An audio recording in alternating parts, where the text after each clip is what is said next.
Minivans, whether you love them or hate them, there's no denying that they're some of the best vehicles for transporting a family and all of their stuff. One of the latest minivans to get a full redesign is that over my shoulder, the all-new 2021 Toyota Sienna. And it's joined today by the Honda Odyssey, which also gets some updates for 2021. We're going to get into what's cool, what's new, and what needs improvement over the course of this video. I'll be talking about the high-level stuff, but I'm probably not the best reviewer for the real-world usability stuff, which is why we're bringing in Mike, our vehicle testing operations manager and parent of two. As always, hit the subscribe button below to see all of our latest videos, and on over to Edmunds.com for all your car shopping needs, and get a cash offer for your vehicle by going to Edmunds.com/sellmycar.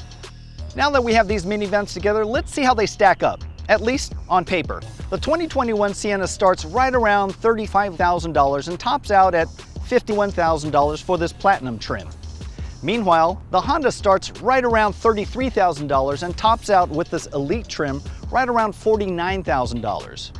Advantage? Honda. The previous Sienna's 296 horsepower V6 has been replaced by a 2.5-liter four-cylinder hybrid system with a combined output of 245 horsepower. That power reduction is a bit of a letdown, but it's not nearly as concerning as the decision to go with a continuously variable transmission. Those CVTs have a tendency to dull the engine's responsiveness, making the vehicle feel weak and slow. The Odyssey keeps its 280 horsepower 3.5-liter V6, as well as its traditional 10-speed automatic transmission. Advantage? Honda. The Toyota's hybrid system reaps huge benefits at the gas pump though, with an EPA estimated 36 miles per gallon combined. On our highway heavy evaluation loop, the Odyssey met its estimate, while the Sienna exceeded expectations with 44.8 mpg. That's a huge advantage over the Odyssey's 22 mpg combined estimate. And I think that deserves 2 stars.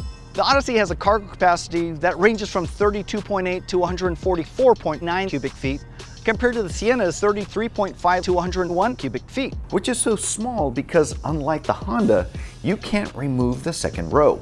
Advantage? Honda.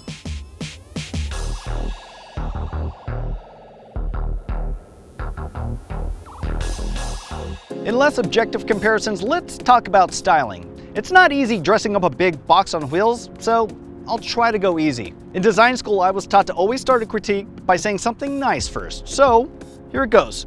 I like the Sienna's new profile more than its predecessor, mainly because there's more of a hood here that helps it look a little less like a minivan from the front. Unfortunately, the Sienna has 2 of my least favorite Toyota styling cues. It may look less like a minivan up front, but it looks like a Camry or Avalon with this ridiculously sized grille. And then, oh my God, there's this character line that starts here and goes over the back, just like the Supra and Highlander. And to me, it's really ungainly and looks almost like someone's wearing 2 fanny packs at the same time. Seriously, they could have done a little better with the styling. The Odyssey gets a styling refresh for 2021, and it's most noticeable up front in the grille. It's much cleaner and simpler than last year, which had kind of a big chunky chrome thing going on. Further down the side, however, we have these kind of surface treatments that do their best to break up the monotony, but to me it sort of reminds me of a molded fiberglass hot tub. Returning is this chrome strip here that dips down with the window, as well as the floating roof. I do like how both minivans hide the door rail right here in the glass.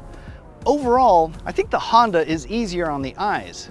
That said, the Chrysler Pacifica gets a major refresh too, and I think it looks the best of the 3 with a more aggressive SUV-like appearance. Well, that's the end of my usefulness on this video, so it's time to throw it on over to Mike Schmidt.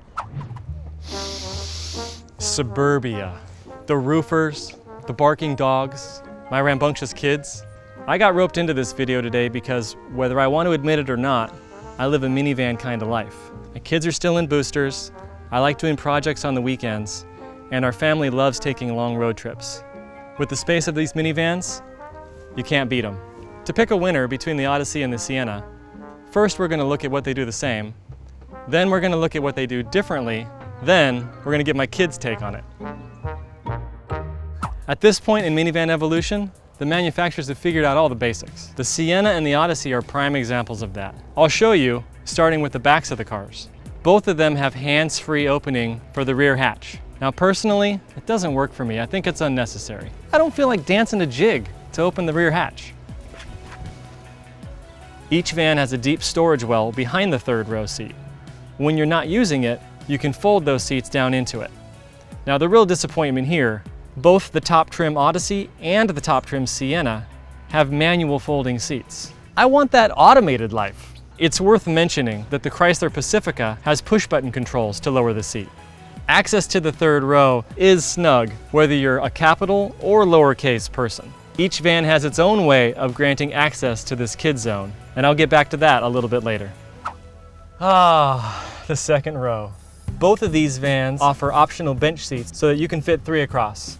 In the case of this Sienna, we have just the 2 captain's chairs. Now we're in the front row, where the magic happens.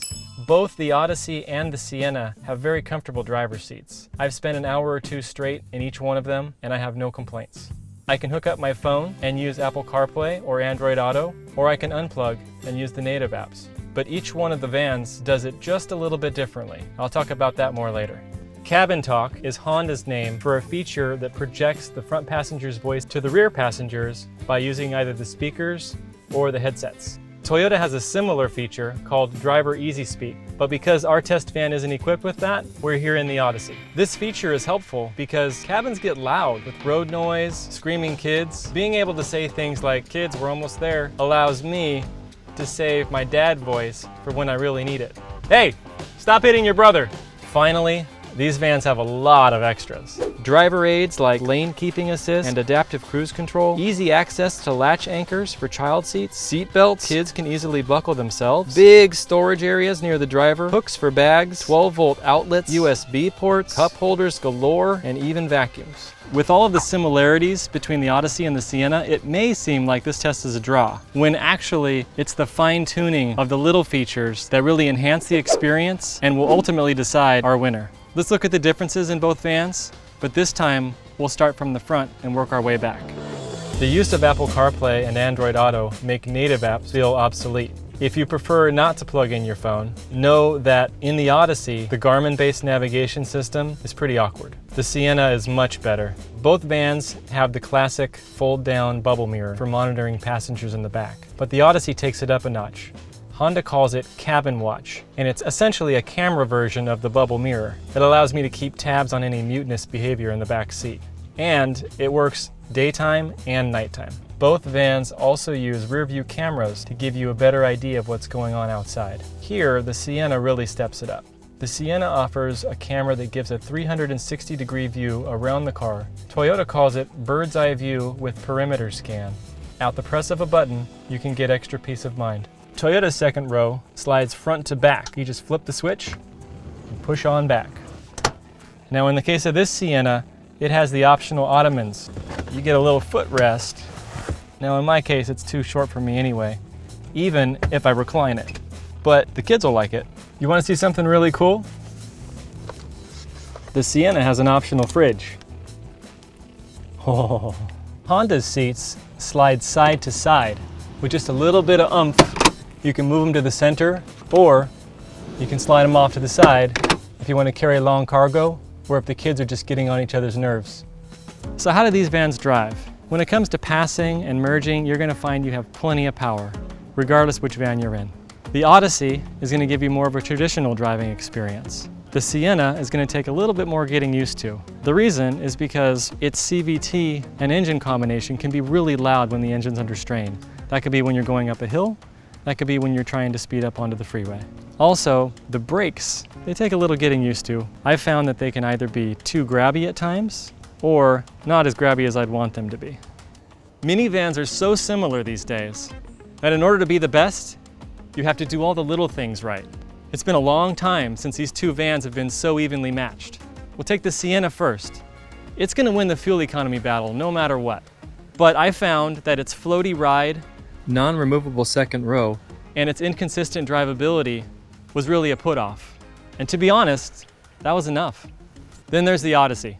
Its navigation system is outdated, but it does all the other things right. It makes it easy to drive, and easy is the key word here because, as you can tell by the mustache, I'm a dad. I have enough other things to deal with. Easy is what I want. Based on that, the Odyssey wins for me.